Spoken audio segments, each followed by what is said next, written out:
So, magkano daw yung talaga yung exact monthly amortization doon no sa unit na kukunin mo ng isang kababayan. Kung 1 million, pwede natin i-calculate later o sa calculator natin. Kasi wala pang official calculator for mortgage. Sa regular housing pa lang po meron. Okay, so most likely, nasa 4,000 rin po siya. Kasi ito, 1,060,000. Almost near. 3% pa lang po yun. 3,799 naman. So, nasa 3,500 or 3,600 po yung 1 million today. This is only exclusive for PH budget. So, hindi po yung kunwari may buyer dyan na pasok. Ay, may seller ng house and lot na pasok doon. Hindi po siya pasok.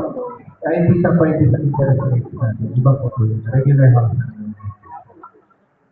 Sa affordable pwede. Depende sa income niya. Yeah.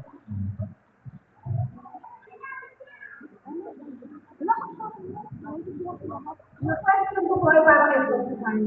Yung kung mga nag-apply na tulad po namin nag-apply na sa munisipyo po, secure daw po ba kami na makakasama kami doon sa ano nito?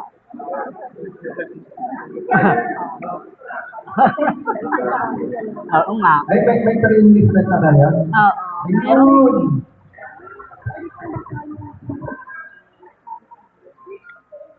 Yes, this is the pre-qualification stage kasi.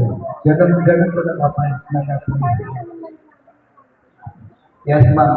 Bali sa nabanggit po ng ating po si Ma'am M ay pasok po sa inyong capacity ho na to pay, ano ho. Manifested naman po na tinitingnan ho ang bawat isa sa inyo kung ito po ay qualified kayo na makapag-avail dito. Ay, hindi. Kung qualified naman po kayo hindi. Kaya ho, tingnan ho lahat po ng mga documents na kinakailangan ho para ho dito makapag-avail. At kung kayo naman na kayo, qualified ho, sigurado ho na aasahan nyo na po ay isa ho sa magiging miyembro na makapagay po ng ating pamabahay ho. Okay.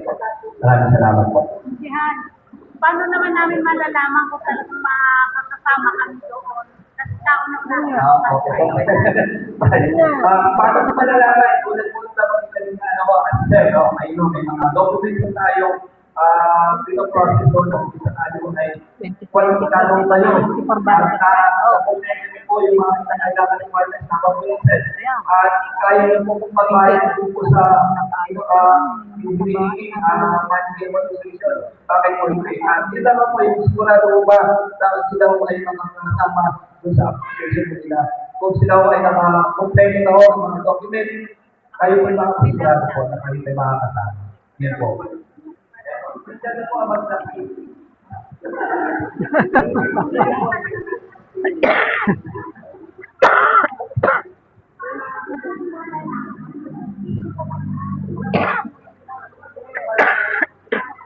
Meron namang telephone. May confirmation. Ay,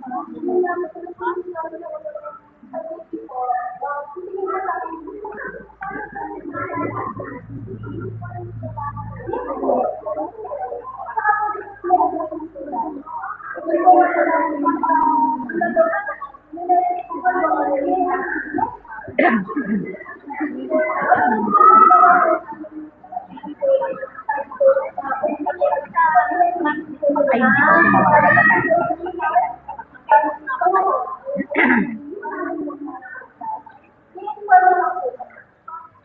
Sa requirement, hindi ka tatanggap ng inyong application hanggang hindi kompleto. Kung meron kong diferensya, clarification, at tawagan kayo ng pamilya kung hindi mo nadasikaso. Kaya, hanggang maaga, ayusin nyo ng requirements nyo, unang-una yung inyong membership. Dapat mag-qualify kayo doon. Dapat meron kayong at least 24 months contribution, dapat ay active member. No?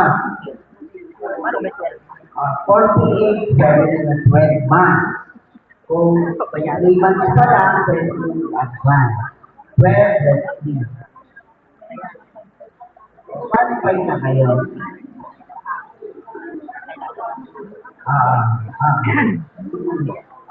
Kaya nga, IT yan. Ay, yan, dapat kasi matapas yun. Kasi pag maka-apply na kayo, unahin mo lang naman.